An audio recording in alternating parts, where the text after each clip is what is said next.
Welcome, everyone, and thank you for joining today's webinar on grant programs for farmers in Wisconsin.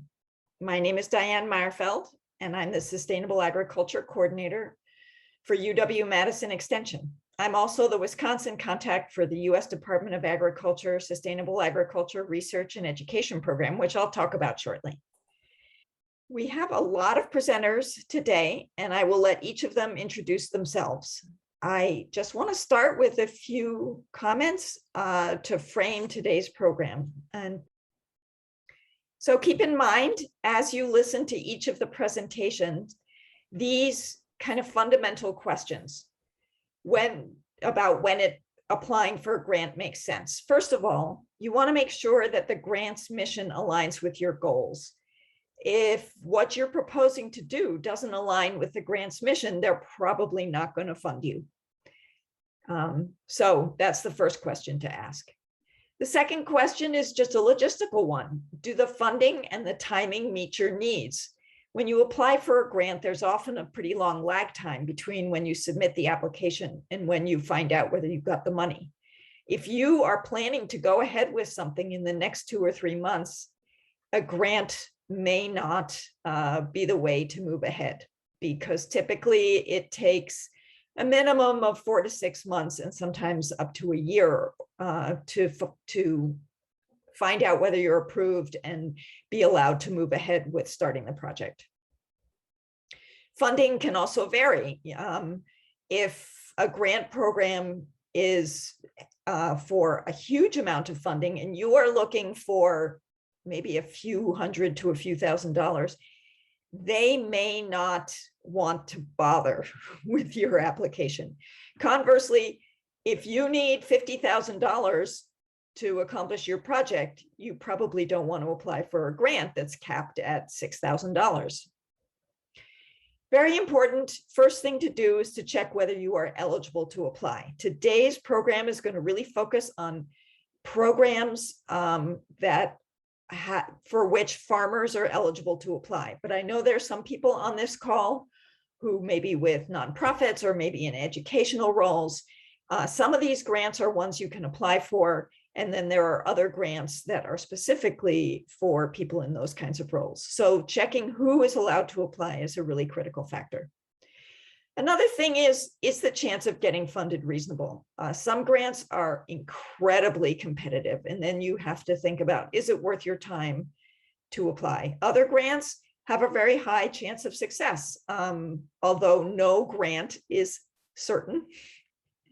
And as you're weighing that chance of funding, one of the things to keep in mind is what we sometimes call the hassle factor. How complicated is the application? Is it a fairly short, easy to do application that you can probably get through in, less than 20 hours of work?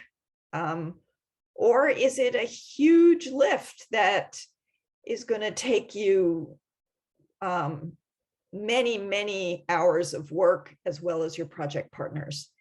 Often the hassle factor is directly related to the amount of funding that's available. So typically grants for small amounts of funding try to keep the arduousness of applying for the grant in line with the amount of funding they can provide, but that's not always the case. I do also want to remind people that grants are not the only form of financial assistance. There are loans, there are cost share programs. Today, we're going to focus on grant programs that you fill out a competitive application for a call for proposals that comes out once a year. The programs we're focusing on are programs that apply in Wisconsin and are also programs that have a track record, have been in existence for several years, and that we expect to continue into the foreseeable future. I do want to acknowledge that particularly over the last year, there have been a lot of programs that have come out in association with COVID, meeting, special costs or helping farmers deal with COVID. We're not going to cover those at all today. And if you have questions about those, I encourage you to contact your local farm service agency with your initial questions. I am going to stop sharing with that and transfer it over to our first speaker, Judy, who will tell us about the value-added producer grants, and I believe also about energy grants for farmers. Hello, I'm Judy Clendenny from Rural Development, and I'm going to give you a quick overview of two of our programs that farmers can apply for direct grants. First one is the Rural Energy for America program. This program is to help farmers, ranchers, or rural small businesses install renewable energy systems or do energy efficiency improvements to their entities. To be eligible, you need to either be a rural small business, according to the SBA definition, and be located in a rural area, or you need to be an agricultural producer. And our definition of that is that your 51% of your gross revenue comes from your egg production. And as Diane was talking about, yes, there are minimums and maximums to grants. This grant, we can fund up to 25% of the eligible project costs, but there's a grant minimum for a renewable energy system grant for $2,500 and for an energy efficiency of $1,500. So you would need to have a renewable energy system project of $10,000 in order to even apply for this grant. We do also offer guaranteed loans for this. If you were going to go for a guaranteed loan, we would actually be working with your lender. So your lender would make the decision if they wanted to do a guaranteed loan. For this, you would just, oh, that went too fast. The eligible technologies, we can do energy efficiency, we do lighting, heating, cooling, different type of upgrades, or renewable energies, such things as solar, geothermal, hydroelectric, those type of projects. In order to be eligible for the eligible project costs, this is one of our programs you can actually purchase equipment with. It needs to be, we can do the purchase and installation. It needs to be new or refurbished. It needs to be post-application. It can't be something you've already installed. We can do some retrofitting. The ineligible costs, this does not help with residential. So if you are trying to do improvements on your home, that we can't do that. This also is not for any egg production. So we can't do farm tillage equipment. We can't do used equipment or vehicles. But also please keep in note too, that we can't pay for lease payments. So if you purchase your item on a lease to own, that makes it null and void for this program. How to apply? I think Diane, with her materials that she sent out, put links to our website. That's the best way to start the process. It does have the application materials there, and it does have our contact information. And I know this is quick, but it's a lot of information to go over in a few minutes. The next one is a value-added producer grant.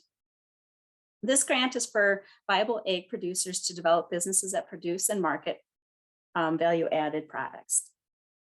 This grant has two components. It can be a planning grant or a working capital. For the planning grant, let's say you're a tomato grower and you wanted to start making salsa. The planning grant could help you hire a third-party consultant to develop a feasibility study or marketing plan, business plan to help you determine if it's a good choice.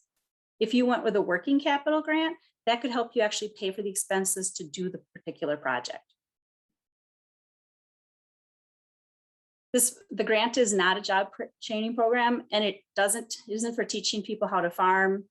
I get that question a lot. Can you help me start my farm? And this is not what it is. This is for an established farmer to actually get to the next step in their business. Eligible applicant types, you need to be an independent producer, agriculture producer group, farmer rancher cooperative, or majority controlled producer-based business. An independent producer, be a sole proprietor or a business owned by sole proprietors that's an egg producer. And these other groups, agriculture producer group is a nonprofit or farmer rancher cooperative producer-based business. One thing to keep in mind that all of the applicants must be agriculture producers. And our definition of that is an individual or entity that produces agriculture commodity through the participation in the day-to-day labor management field operations. So if you have someone who owns a farm, in another state, and they they own it, but they aren't doing the day-to-day raising the animals, feeding the animals, they're not eligible for this program. Also, the applicant must currently produce and own more than 50% of the raw commodity that's going to be used. So let's in the tomato example, if they aren't currently growing the tomatoes, they can't apply for this. They're not ready for this program at this time. They also must own the product from its raw commodity through the production. So the tomato, they would have to be growing the tomato, if either, and then make it into salsa themselves, or maybe hire out to have it done, but they need to own the product the whole time. They can't just sell it to someone else and them do it. You need to be a citizen to do this, and you need to have legal authority and responsibility to get the grant. We do ask for organizational documents with the application. Project eligibility. So we have different ways you can apply for this program. You can do a change in physical state, like the tomato example. We do produce in a manner that enhances value. Normally I tell people thinking like organically grown, or physical segregation. We give an example of, they have non-GMO products, raw commodity grown away from GMO products, the renewable based farm energy, and then locally produced agricultural product. In that one, we say, if you're producing a product, selling it locally, and because of that, you can say that you're getting a premium for your product. That's how you get into the program that way. Just wanted to mention, at this point, Wisconsin is not operating under the 2018 Farm Bill. So we can not at this time fund hemp-related projects. This may or may not change in the near future. I did put a link in this PowerPoint for a site that tells people up to date what states and what tribes have plans that are eligible at this point. Eligible uses of planning grant funds, you have to pay a qualified consultant. This needs to be a third-party person to do your market plan. You can't do it yourself. So this grant isn't to pay you to do the work. And for working capital, you can pay for the costs of processing the raw commodity, product packaging, labeling, ingredients, promotion, advertising. It can't pay for agricultural production. This program, we aren't purchasing equipment. So we can't plan your facility, build it, buy your equipment. We can't do that. And you can't pay yourself for the raw commodity that's going into the project. This program does have a matching requirement. So if you have a $100,000 project, $50,000 of the dollars need to come from the applicant or someone else who is putting the money into the project. It can only be spent on eligible expenses, and we say it has to be spent in advance of grant funding. So it's a reimbursement grant. You do the task and then we reimburse back on it, but we only reimburse that 50%. So we never let you get ahead where we reimburse you $300 and you've only put 100 in. We won't get you to that point. The maximum grant period, it can be up to 36 months long to do a big project. Normally the feasibility projects last about a year, but some larger projects do the whole 3-year time period. And this is the most important thing again. There are tools for applicants. On our website, we have a toolkit for both the working capital and the planning grant. It is not required that you use these tools, but it is highly suggested because they help you make sure that you have everything that is required in the application in it. This program is very particular. If you miss a required section, you're deemed ineligible. I mean, and I've had people miss one scoring criteria and I had to tell them it wasn't complete and we couldn't even look at it for scoring. The tools also include links to the materials. And this is the link to the toolkits. And I think Diane also sent this out in her original email. So that also has links to the toolkits. And I would start with that. Just so you know, the Rural Energy for America program, that the first one I talked about, accepts applications year-round. So you can apply for that at any time. The value added has an application window. We are not currently accepting applications, but I highly suggest if you want to look at this program, to start looking at the toolkit. We don't have the one for fiscal year 2022 ready yet, but they don't change a lot each year. And this would help you get started with your background information that you need, because it can be very involved. And some of these, if depending on your application, you may need to do a feasibility study and a business plan, and those can take a lot of time. So it's better to be prepared when this funding becomes available, because sometimes you only have a 60 or 90-day window to get the application in. And that's it. I hope I talked fast enough. Thank you, Judy. Yes, well, we're already a couple minutes behind. So if you can stop sharing your screen, you do have a good question in the chat. And I am going to share my screen, and maybe you can answer that while I'm going through that awkward little step.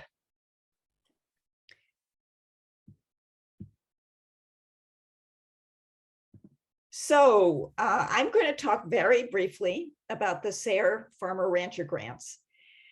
First, what is SARE? It stands for Sustainable Agriculture Research and Education, and it's a U.S. Department of Agriculture program that focuses primarily on providing grants and outreach to advance environmentally, economically, and socially sustainable agriculture.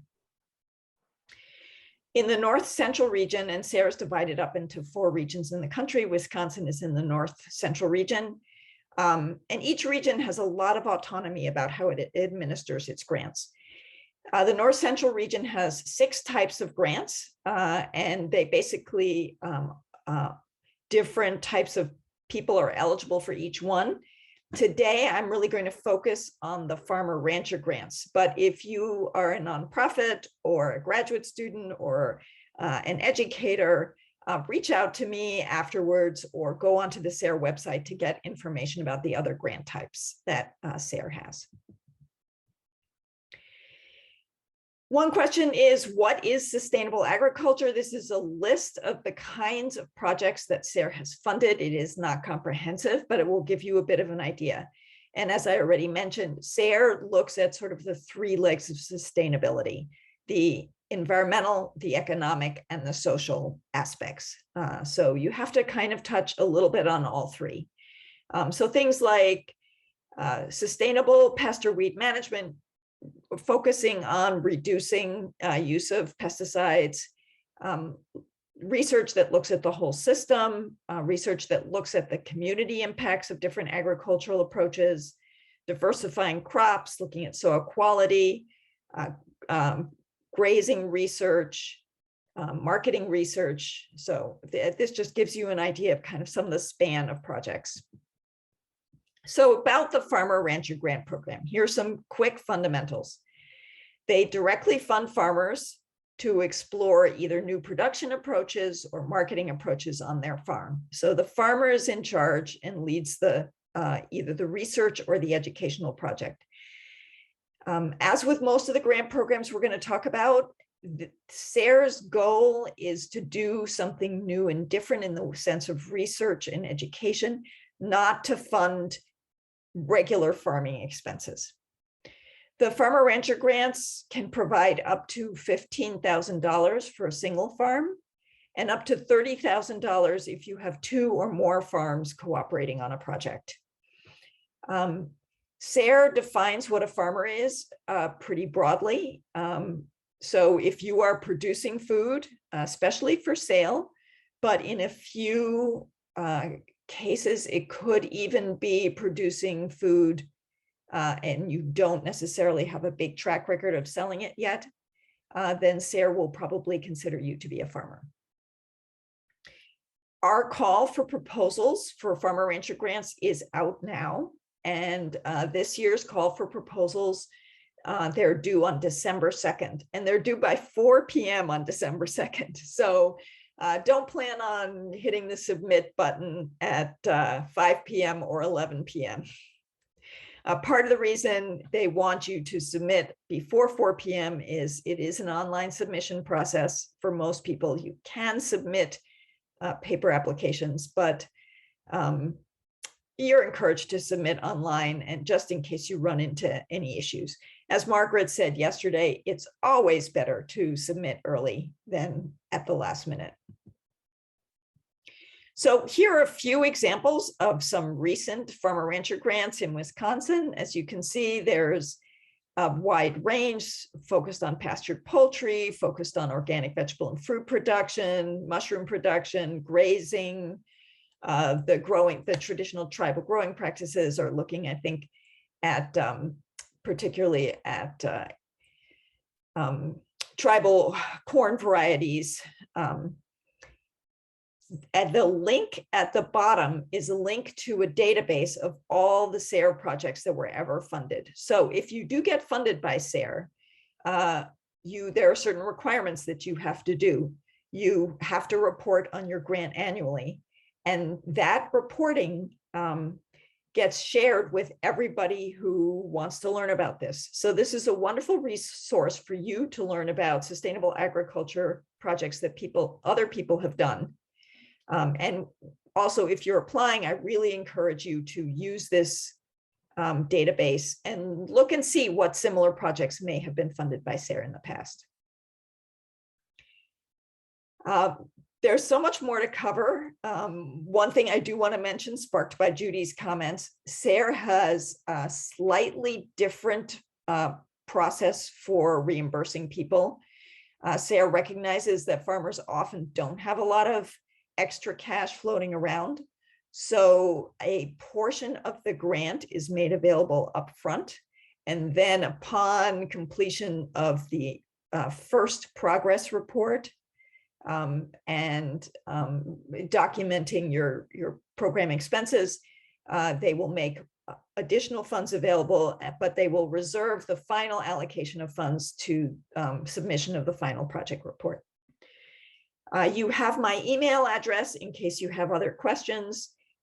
Here are also the addresses for the regional SARE program, and I very much encourage you to reach out either to me or to the regional staff if you have questions as you look at the application process. So I am going to pass the torch over to Ryan, who's going to talk. Oh, wait, no, I'm sorry, to Dana, who's going to talk about the DATCAP producer-led grant applications. Okay.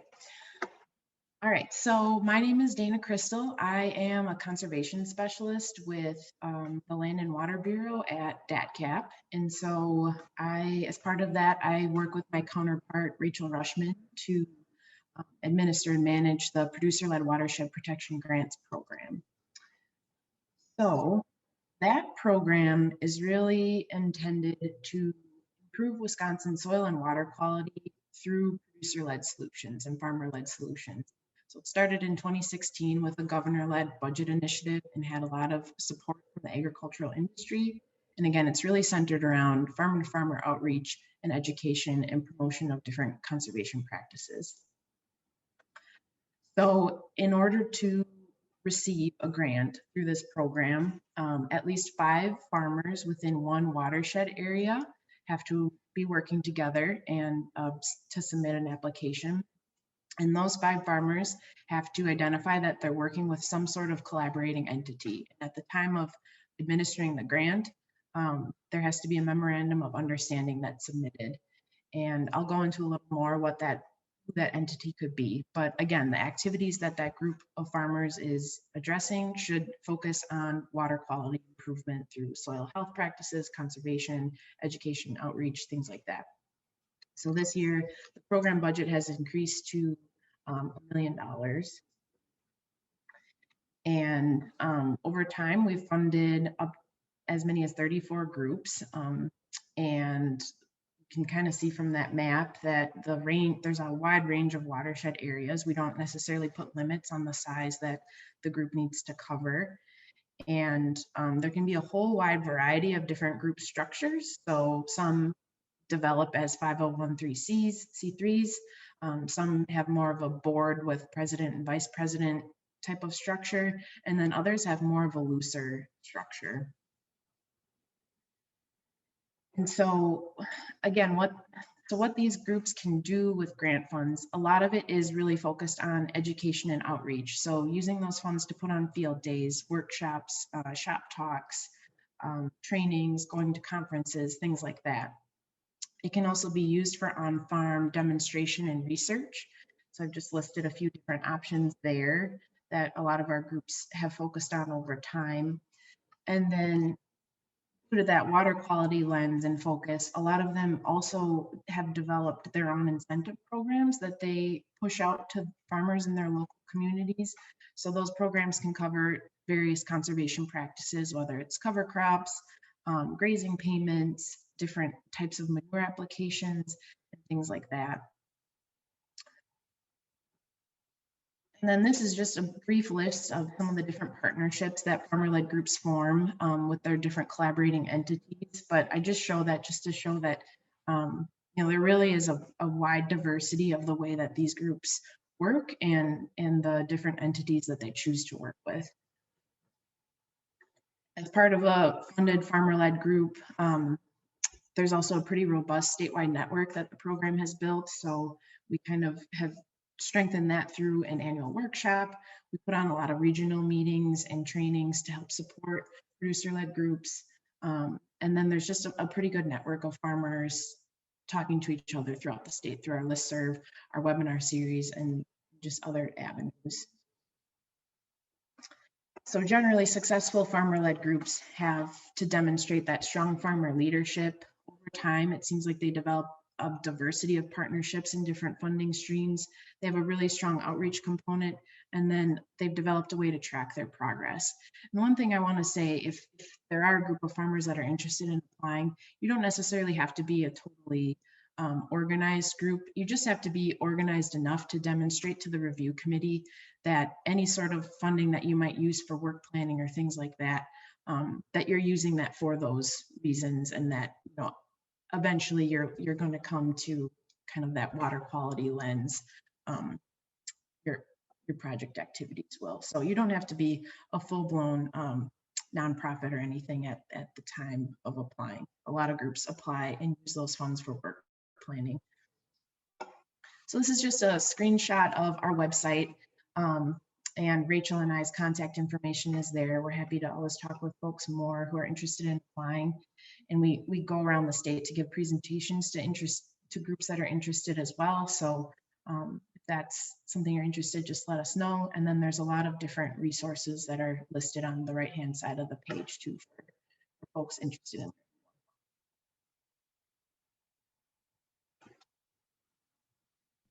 Thank you, Dana. If you can click the stop share, perfect. And we will turn it over to Ryan. And there is a question for you in the chat if you want to look at it and see if you can respond to it either in the chat as Ryan is presenting. Absolutely. Well, thank you, Diane. Appreciate you getting this together. Let's see, started right away. My name is Ryan Dunn. I'm a grant specialist with the Division of Agricultural Development. We've got a few grant programs to go over today. First one we're going to be talking about is our Buy Local, Buy Wisconsin grant. We've got our dairy processor grant, as well as our specialty crop block grant. Both Buy Local and dairy processor are funded by the state, and specialty crop is funded by USDA. Our Buy Local, Buy Wisconsin grant was launched in 2008. It's an economic development program designed to help Wisconsin agricultural and food industry find ways to improve food production, processing, marketing, distribution, with hopes of expanding Wisconsin's local food system. It is a competitive grant program. We are giving out $300,000 annually. Awards range from $5,000 to $50,000. We award grants to individuals, groups, businesses, or organizations. Projects create, expand, diversify, or promote any of the following: local marketing systems and market outlets, food and cultural tourism routes, production, processing, marketing, and distribution of Wisconsin products for sale to local purchasers. Important notes to keep in mind: it's an economic development grant. Proposals must focus on increasing Wisconsin local food purchases and sales. It's a reimbursement-based grant, so funds are not given up front. Grantees must prove funds have been spent in accordance with the approved application before being reimbursed. The grant does not fund feasibility projects or startups. Applicants must submit sales figures for previous 24 months or profit and loss statements from the past 2 years. And proposals must focus on a food product or a raw agricultural product. Here's a little glimpse into just the last few years, how many applicants we had, how much was asked for, and what we funded. In 2019, we actually had $200,000 to award. And in the last 2 years, we had $300,000. So in 2021, and you'll see this with dairy processor as well, we spread out the funds over numerous projects. Actually, for this grant program, we did not fund any at their full asking amount. As far as the timeline goes, in February, the RFA and the application are released. Late March proposals are due. Mid-late April, applicants are notified, and projects begin in early June. As far as eligibility requirements, it's a 1-to-1 match, so grant recipient must match equal or greater amount. So if it's $20,000 grant, you need to match $20,000 on your own as well. There's a 2-year window to complete the projects, but we do have a 1-year no-cost extension available as well. You're not eligible to receive a buy local grant if you have had one within the last 4 years. This is likewise with the open specialty crop block grant or a dairy processor grant. What to keep in mind when applying, have an extension agent, educator, industry expert, or producer read your application. Use an outline. Use the scoring criteria, which is in the RFA. Focus on project tests and results, not your philosophy or opinions. And remember, goal for all projects must be to increase local food sales in Wisconsin. What to keep in mind when you once you've received your grants, contracts. Funding commitments are not final until both parties have signed the contract. It comes back from DATCAP. There must be 2 requests made for reimbursement throughout the year. One large reimbursement at the end of the project will not be allowed, which is I love sorting through boxes full of receipts. We actually asked for a couple upfront. Expenses must have taken place within the contract dates. 25% of the total grant funds are retained until the final report is submitted. There are some reports, though, semi-annual reports must be submitted highlighting activities performed or goals achieved, and then one final report describing the original intent, its benefits, as well as a quantitative summary. Applicants who don't submit monthly reports on time and or submit incomplete reports may be required to return all previous dispersed funds and or may be removed from future funding opportunities. Just a couple of our past recipients: Forest County Potawatomi community, they hired an assistant farm manager and a farm tech. 45 Mercantile did a few things with the butcher and a sales associate, as well as rebranding and websites. Emerald Acres hired a contractor to assist walk-in cooler installation, various supplies and materials.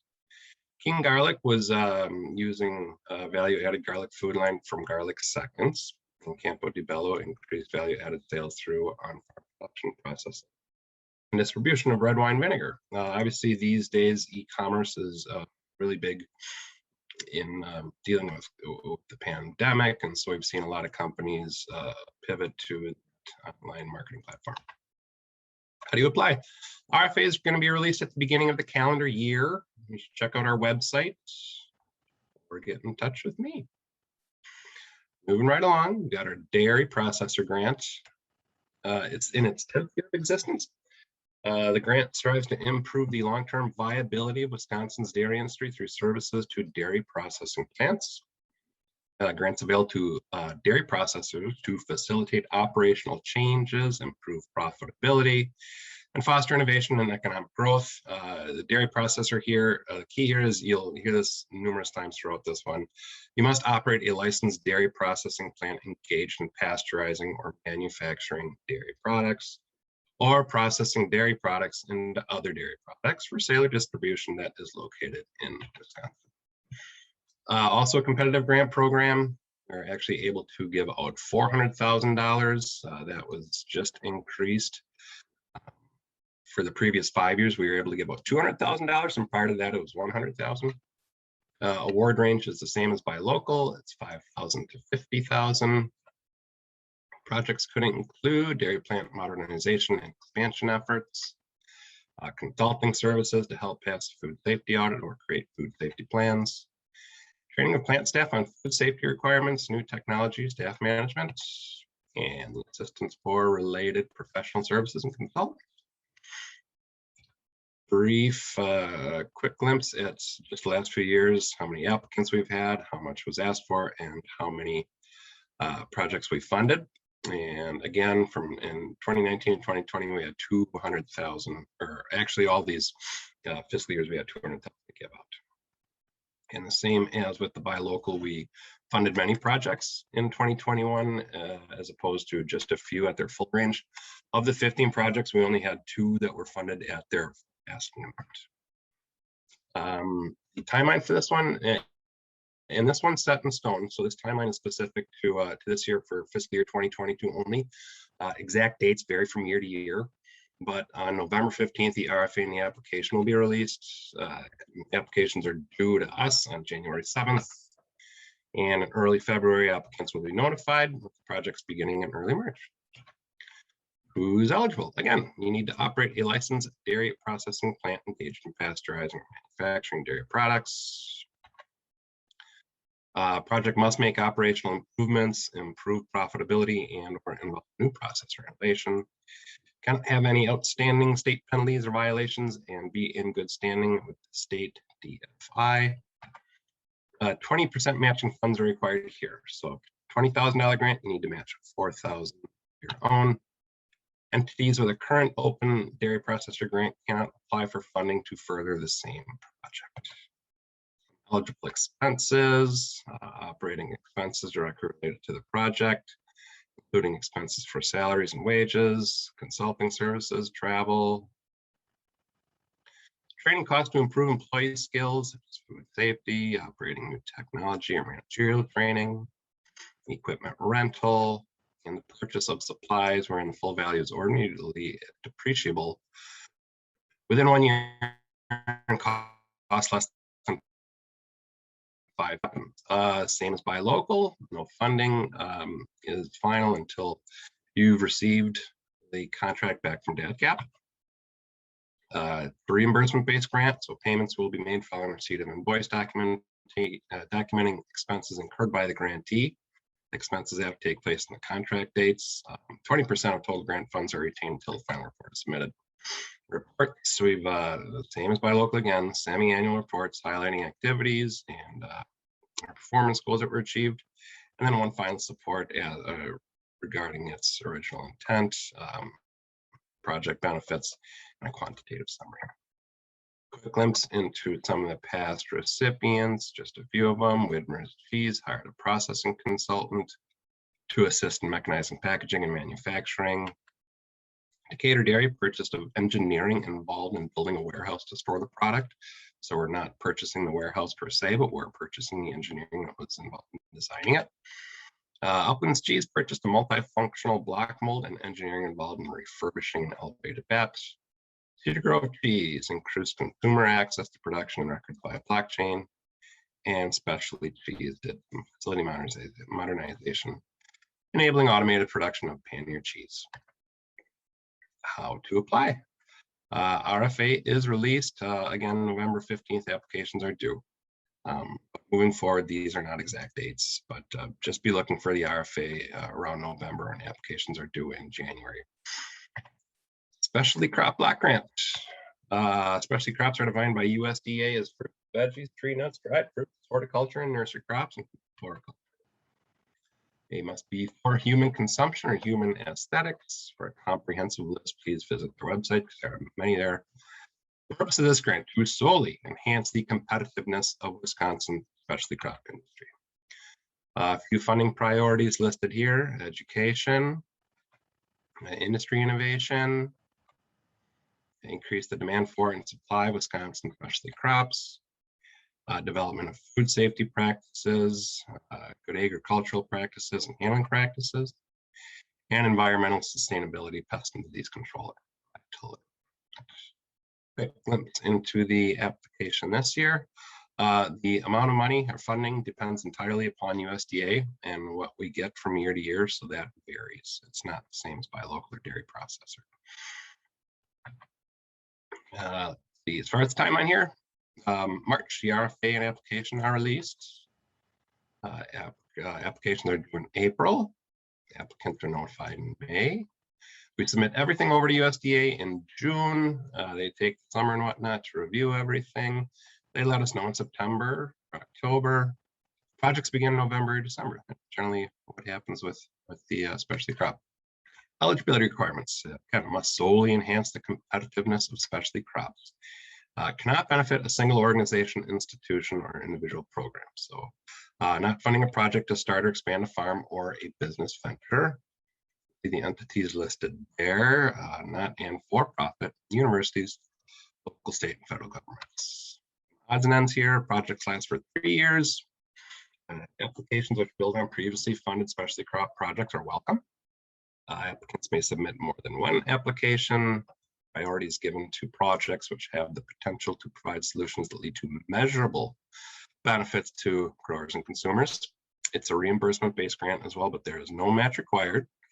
Funding amounts are $10,000 to $100,000. Some of the costs here: salaries, wages, and fringe benefits, consultant services and subcontractors, materials and supplies, travel, equipment lease and rental, and other costs. Supplies are the same as the other two grants, that they're items with individual cost of less than $5,000 or depreciation of less than 1 year. How do you apply? RFA is released in mid-March. Check our website, get in touch with me. And in the immortal words of Billy Mays, but wait, there is more. We have COVID relief funding, okay? And that is available right now. So extra funding is available right now for specialty crop block grants with a COVID-19 relief aspect. So everything we just went over applies, but USDA considers response to the COVID-19 pandemic necessary to enhance the competitiveness of specialty crops. All right, so it needs to address local, regional, and national challenges confronting specialty crop producers. So again, special funding is available and applications are due to me by the end of the month. Projects, differences here between specialty crop and the specialty crop with the COVID aspect. The projects responding to COVID-19 impacts will be prioritized. Projects go to 2025 instead of 2024.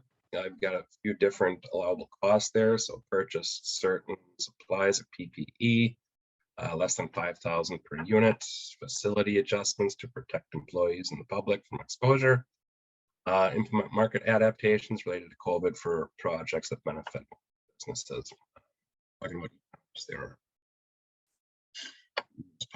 See me. How do you apply for this one? Our website, contact me. Again, those applications are due to me on October 29th.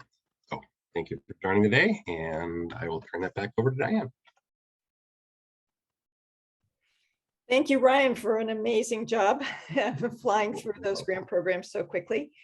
I am now going to turn it over to Kat Becker. Brian, can you stop sharing? I will attempt to, yes. Okay. And just before Kat takes it away, I will remind you that one of the links I posted was to a table that lists really the highlights of everything we've presented here. So it's kind of your shorthand version of notes. And with that, I really want to turn it over to Kat Becker. Kat has an organic, diverse vegetable farm in Marathon County. And Kat has successfully applied for several grants, and she will give the farmer perspective on that process. Thank you, Diane. Can everyone hear me with my spotty rural internet? It's pretty good right now. Well, let's hope it works. It's sunny, so, you know, like everything on my farm, weather determines my internet speed. So my name is Kat Becker. I own and operate Cattail Organics. We're in the northwest corner of Marathon County. We dominantly serve businesses and CSA members and farmers market within our county, as well as Portage County and a little bit in Wood County. Everything we market is within about 40 miles of our farm, other than some maple syrup that we distribute to the southern part of the state. 95% of my income comes from vegetables, with the other 5% coming from herbs, flowers and maple syrup. And I, at this point, am marketing things a little bit differently than I have historically because of some COVID pivots. In terms of grants, I'll give you my background. I'm in my 15th season farming. I used to own a business called Stony Acres Farm, which is down the road from my current farm. It did a lot of things. They are now famous for pizza. Now I am just a vegetable farmer. But I have gotten grants at both farms. But most of the grants that I've received have been since my transition to this farm, which happened in 2017. Just my quick, I know I talk really fast. I'm originally from New York, so that's what I bring to this. I'll apologize in advance, but keep talking fast so I can get as much information in as possible. I have received Frontera Farmer grants, which are privately funded by Rick Bayless through a foundation out of Chicago, both at Stony Acres and at my current farm. I've received a grant, a small grant from the Fruit Guys Community Fund, which now dominantly funds a lot of projects for nonprofits and places that are working on urban food security. So if that's what you're doing, look into Fruit Guys Community Grants. They're little, I think they're up to $5,000. And then I received a Buy Local, Buy Wisconsin grant in 2020. I, in the same year, did not receive a Farmer Rancher SARE grant. So I'll give a little bit of background on that. I may be applying for one this fall, especially after reviewing what got funded from last year.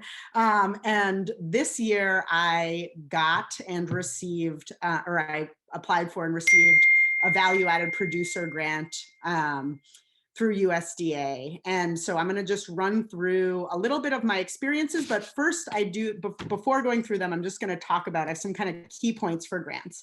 One of the things you should know about me is that I am pretty good at writing. And so writing is not something that challenges me a lot.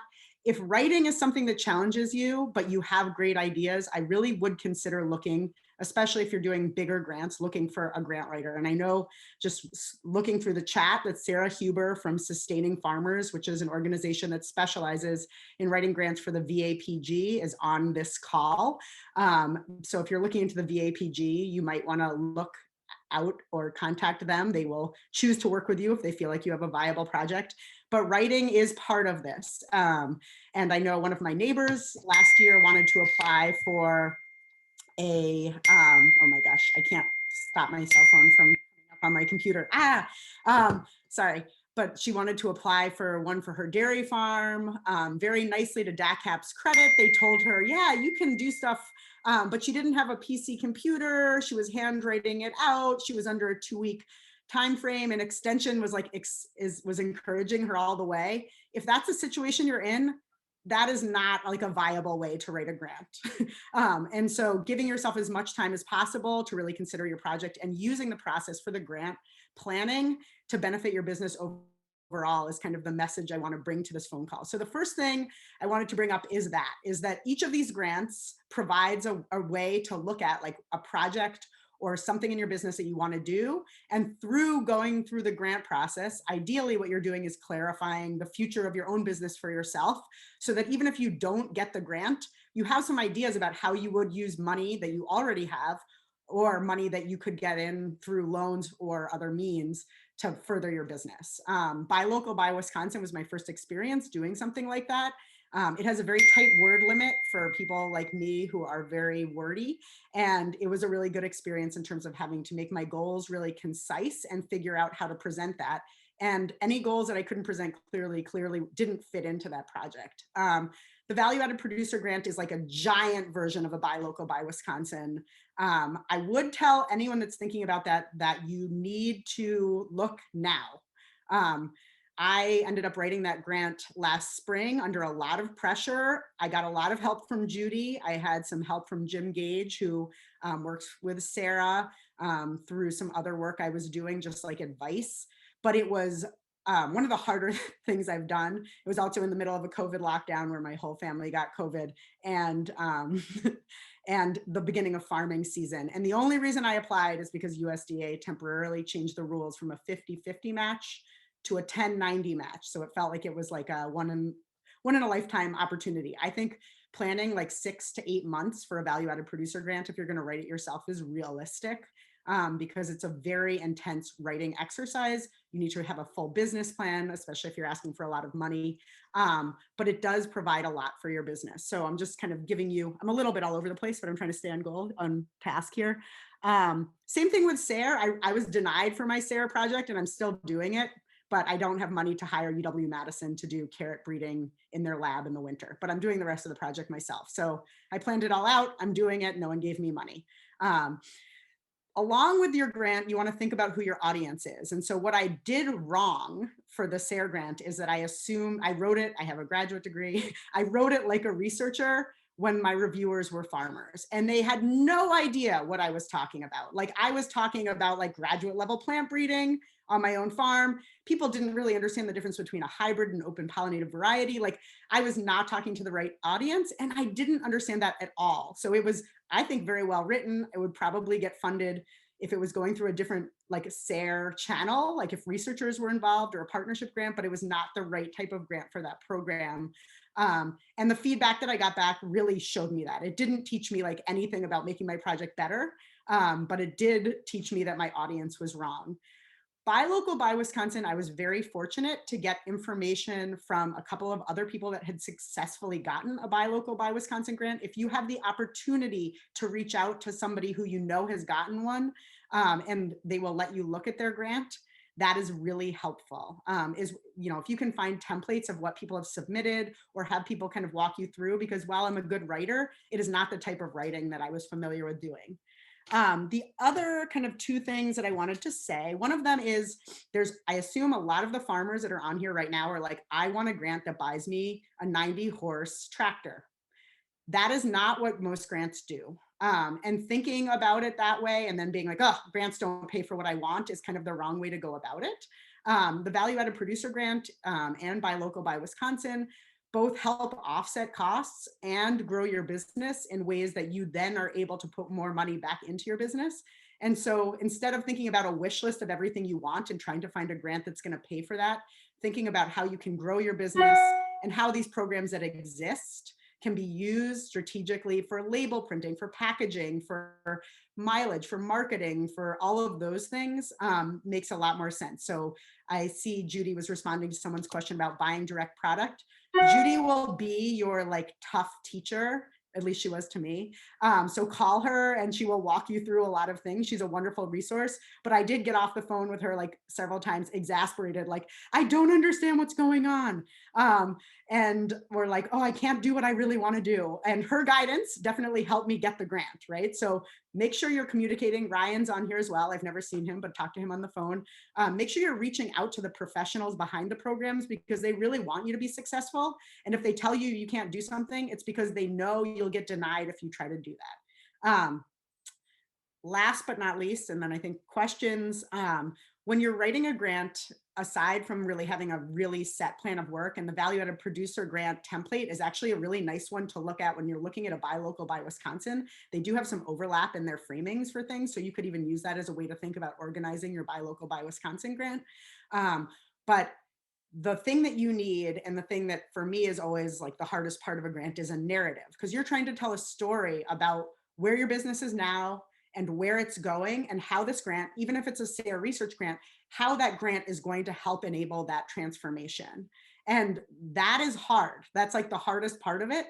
And, you know, the value added producer grant, I think I got my narrative like 10 days before it was due and had to rewrite like giant sections. But being able to tell your story in a compelling way within this kind of bureaucratic structure is really important. And that's what ultimately gets you funded, or at least Judy will tell you, if she will tell you. But she told me, like, you could tell you really knew your business. You could tell what, you know, how passionate you were about things. And so you still want that to come through, even though a lot of what you're doing is saying, like, you know, I'm going to drive a truck in a different route, you know, while kind of talking about logistics, really presenting that. So I fast talked. I'm happy to answer questions, and I will try to get, oh, Sarah put her information up. I saw that question come up. But yes, grant writing is helpful. And I am going to, there are two things I want to contradict that other people said. Well, I was going to back up that Judy said, look at the VAPG now, look at it now. If you're thinking about it, spend the winter sketching it out. Diane mentioned, like, if you have a really big project, small funding isn't necessarily appropriate. I think thinking about small funding as a part of the equation is really what you want to look at. So if you want $50,000 and a grant is capped at 5, maybe they'll just pay for your concrete if it's a Frontera Farmer grant, or maybe they'll help with a research process for part of your grant, but it's not going to cash flow your whole project, obviously. And then the other thing I did want to say, what was I going to say? Contradict something else someone else said. I don't remember, but I think with these grants, you know, if you have a solid idea, you can get it funded, but it's a lot of editing. That's the other thing I should say. Like, expect with a value-added producer grant, I was told 100 hours is what I should expect to spend on it. And I probably spent more, and I cried like 7 times. So I'm gonna just put that out there. You start early, give yourself 6 months, not like a month and a half or 2 months. Wow, thank you, Kat. There was a lot of information there. And also thank you for the clarification about grant size. And I think it's a really good point that you can put multiple grants together to achieve your goals. But think, so thank you for that correction. Think realistically, you don't want to apply for a $5,000 grant and put $50,000 worth of tasks into it, because that's not going to impress the reviewers. But your point, I really love your point about a narrative, because reviewers are looking at minimum 20 of these, and they all run together very quickly. And if you have a strong story that really pulls your whole project together, that's just worth a huge amount and is very persuasive to reviewers. And I do want to encourage people to type questions into the chat. People have been doing it as we go along. We will, in a few minutes, give people the opportunity to pretend to be reviewers. So you'll have a sense, a little bit of a sense of, some of the thinking that goes through there, and put yourself on the other side of the process. So if people at this point, if people have questions and they want to ask them verbally, if the chat's not working for them, you can go ahead and unmute yourself. And you can ask questions just of Kat, or you can ask questions of anyone on the panel.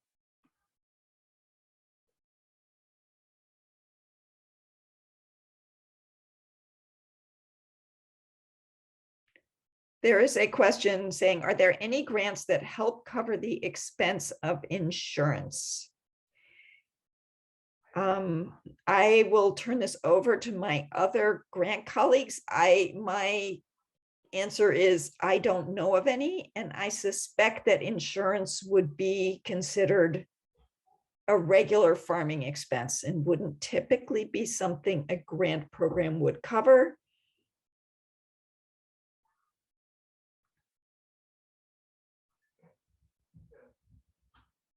Judy, Kat or Judy, can you elaborate on that a little bit?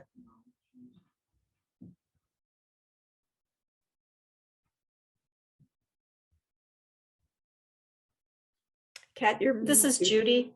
Great. So in the value added producer grant, it doesn't cover insurance normally either, because that would, as you said, is part of a regular business expense. The expenses that this covers is just for that specific project. There are small cases where there might be like a product liability insurance for your new product.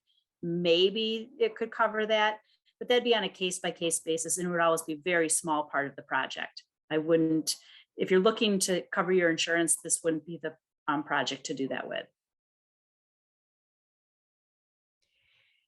Yeah, and I think that issue of whether it's a regular farming expense is really critical. I mean, I could see a situation where if you had maybe, I mean, I don't know for sure, and I would want to clear it with the regional coordinator, but if you had a particular extra thing that increased your liability, you might be able to put the difference, as part of a research project. You could potentially be able to justify that difference in expense in a SARE research grant. or potentially in an education grant if you had to increase your liability because you were bringing a group onto your farm, which you hadn't done before. But it's not normally what they fund. And you would have to have a strong justification for how it's linked to the specific purpose of the grant. I think that message, and this was very hard for me to understand at first, despite the fact that I had like seen lots of academic grants, that people do not want to give you money to cover anything any normal business should be able to cover itself. And so if you're like a nonprofit doing specific work, this is not like a grant. These grants are really not, even though some nonprofits can apply for some of them, depending on how they're organized, that's not how they're set up. So it's not about, you know, funding those things. That said, like the fact that both Buy Local, Buy Wisconsin and value-added producer grants help cover labor expenses when they apply to certain types of expansion is a huge help. So like we in our value-added producer grant included money for a pack shed manager that we do not currently have.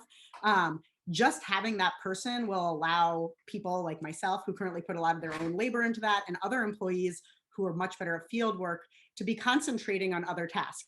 I don't get to take money, you know, out of others. I can't pay my field production labor out of that, but my whole business becomes more efficient. And so neither of those grants are very helpful if you're just starting up. You really need to have something that's viable at some level.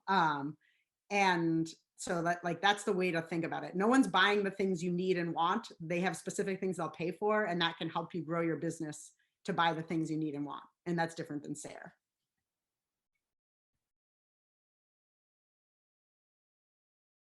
But the point that's valid, I think, across grants is to look at what the grant actually funds. And that might be something you didn't expect. Like, I think people often think about the stuff they have to buy. And SARE won't fund purchase of land, won't fund capital costs, and it only funds half of the purchase of equipment and might hesitate to fund insurance, but they will fund your labor for doing this new and different thing. And you might not have thought you could put your labor in the grant. So you might fund it indirectly.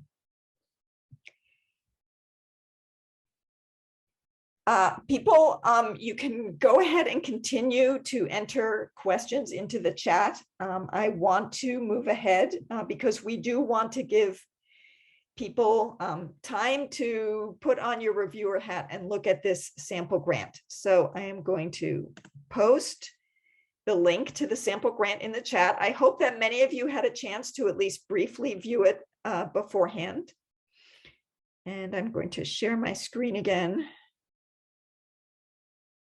and try and find, there we go. And before I launch into that, I do just want to share a slide that Margaret Crome, who was our presenter yesterday, shared with me, which is if you are working with a group to put your project together, and that could be, say, if you're doing a team farmer rancher grant, or if it's a value-added producer grant and you're part of a producer co-op, or there are just multiple people working on your project. This is an example of a spreadsheet that you can use and maybe put on a file sharing site, and people can keep track of what they're doing. And there is a version of this spreadsheet that you can download from the site that, the website that I had the link for in that email I sent out. And I will repost that email in the chat. But for now, let's move ahead to trying to discuss this sample grant. And I want to share with you 3 key questions that are going to be asked of SARE Farmer Rancher grant reviewers as they read through their grant proposals. And keep in mind, again, that they're not reading through one of these, they're reading through 20 to 30 of these. And so having a clear, well-written proposal with a strong story is really critical. So the first question, and the one that has the most points, is asking reviewers to rate the project design. And then they list 4 components to that. Is there a well thought out detailed plan to solve a problem on the farm or ranch using sustainable agriculture practices? If it's an education or demonstration project, is there a well thought out plan to provide potential solutions to other farmers and ranchers through information sharing? And so this is an important point. When SARE talks about education projects, except for its youth educator grants, it primarily sees farmers as your audience. So they are not prioritizing, say, a project to an educational project to bring consumers on your farm and teach them about farming or about, you know, whatever cool things your farm does. They would see that more as testing. You could apply for a farmer rancher grant for a project like that, but you would want to frame it as a research grant where you're testing out a new educational approach for its profitability or something like that. Are there clear objectives with specific and appropriate activities, materials, and methods? And this is part of the story, right? Your grant has a lot of different parts. Do they all tie together in a coherent storyline? And then is there an appropriate timeline? For SARE grants, outreach is a very important part of it. So even if you're doing a research and not an education grant, an important component is how you will share what you learned with other farmers or ranchers. And then again, going back to, are your goals and the goals of the potential funder aligned? So SARE's question is, what is the contribution to sustainable agriculture? Did the proposal make it clear that it will add to the knowledge of sustainable agriculture? And will it help advance sustainable agriculture in terms of environmental sustainability, economic sustainability, and social impacts? I will say it's very rare for a grant proposal to be equally strong in all those areas. And so if you say, well, I don't even know what social impacts would mean in this situation, that's all right. Talk to me or talk to someone else. And as long as you're really emphasizing at least two, or you can make a point that one or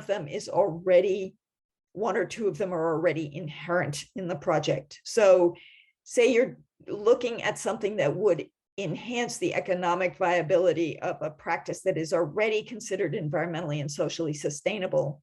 The project might only be looking at the economic component, but if you can say it is, say, an organic grazing project or something like that, and you can make the case, what I'm doing is already environmentally sustainable, this project is to increase the economic sustainability of something that's already environmentally sustainable, you can do it that way.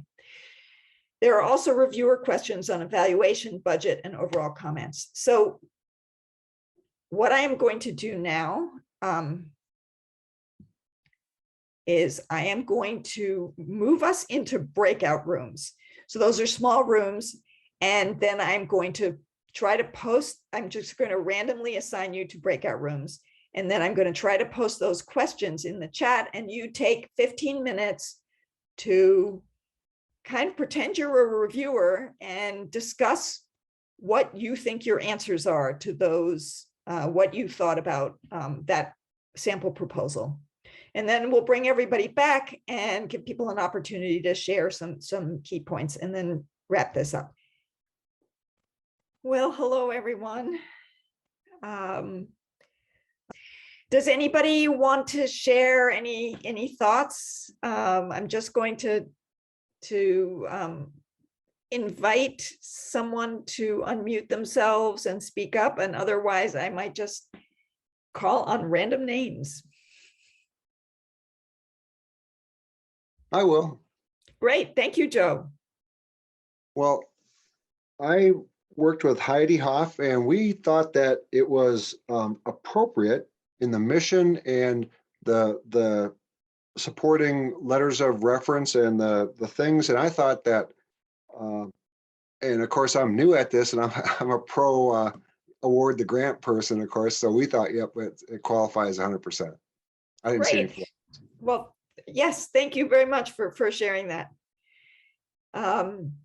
Is there someone with another group who either agrees and wants to maybe make some specific comments, or disagrees or had concerns about the proposal?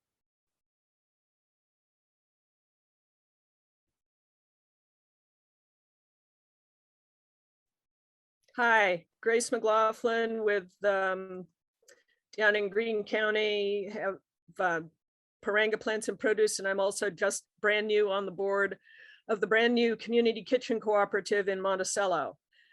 I actually know Leah Zeise not well, but she's pretty amazing. And I'm wearing an Ohilaku t-shirt. They have great swag. My concern about this project, which I expressed to Leah months ago and expressed in our group, is that their extension agent has recommended that they plant 3 non-native cover crops, all of which can be somewhat invasive. And that is, I'm a former endangered species biologist and have had to deal a lot with invasive species, both plants and animals. And there are native species that would be better utilized, or less invasive species, particularly for folks who are bringing back native indigenous varieties of foodstuffs. So that is that's a concern that I have about this project. Thank you. That's a great comment to share. Thanks. That's really valuable. Other folks, in terms of what you saw or didn't see in the proposal with your reviewer hat on.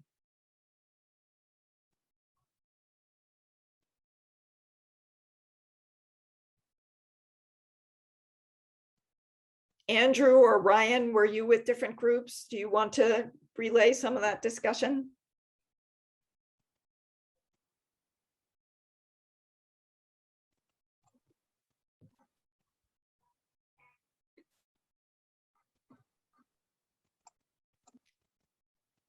This is Andrew. You know, I think our group, we looked at the grant project just briefly, but we ended up talking about, you know, the question of how to build a team, and, you know, grants are kind of designed to, you know, help people try new things. And one of the big things that you need to, you know, ask yourself is not just how this aligns with the grant program, but where that value is for other farmers or the industry or whatever that particular grant program is trying to accomplish. And so, you know, we spent a little bit of time talking about that. But if you're not trying anything new, if it's, you know, a tested concept, like, you know, buying a farm or buying a tractor or something like that, then, you know, maybe you need to try to rethink, you know, what kind of funding you're getting, whether if the grant is appropriate, maybe a loan is more appropriate. So as we ended up talking about that in our group. Thanks. Denise, did you have a question? I saw your hand up briefly. No, I was gonna just talk in our little group. We couldn't remember all the questions, but I know when I was looking at the proposal, they did talk about sharing their results to farmers, and then they did talk about putting it out on Facebook. So they were sharing the results. So that was one thing I noticed. Right, right.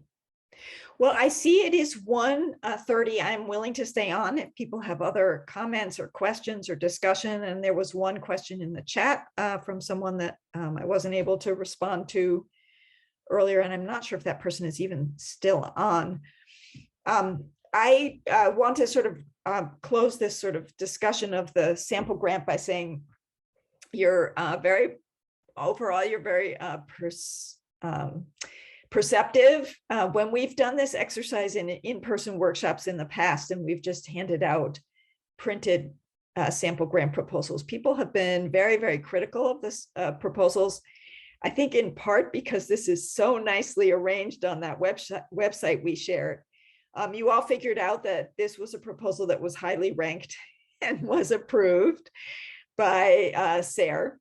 I do really like the comment And I'm sorry, I'm the person who raised the question about the invasiveness of cover crops, and I was not even paying attention to what your name was. That's a really important comment. There are, oh, Grace, thank you. Yes, there are projects that get funded, even if they're not perfect. I would really encourage you, if this is an area of passion of yours, and if you have the capacity to raise that with SARE and maybe work with farmers to test some of the preferable cover crop alternatives and submit that as a partnership grant, or as a, not necessarily this year, but it is a very applicable comment, and it is a thing that has come up about cover crops. That tension between a successful cover crop is something that's kind of weedy and that will establish itself under difficult conditions. But so often those are the same crops that actually become weeds. So that would be a really, really fascinating area of research. And I'm sure you all have really, really fascinating questions. And the challenge is creating that tight story and selling it to reviewers. And one thing that in past workshops that Margaret has emphasized and did not emphasize as much yesterday, and I do want to say, if you apply for a grant and you don't get funded, that does not mean you should not apply again. Most people who are successful grant writers know that your batting record, even if you're an amazing grant writer, is probably going to be maybe 50%, maybe lower, depending on what you're doing. And the same project can just either go to a different program, get some tweaks, and be funded the next year by the same program. Reading the reviewers' comments is a skill, and you can kind of often read between the lines about whether this had some small fixable problems and would be suitable to resubmit, or whether it really is simply not a match with that grant program. And if the grant, if you don't get funded and you don't get the reviewer comments automatically, definitely reach out and ask to know what those comments were. Sometimes you have to ask for them to get them. At this point, I just want to ask if there are any final questions, and then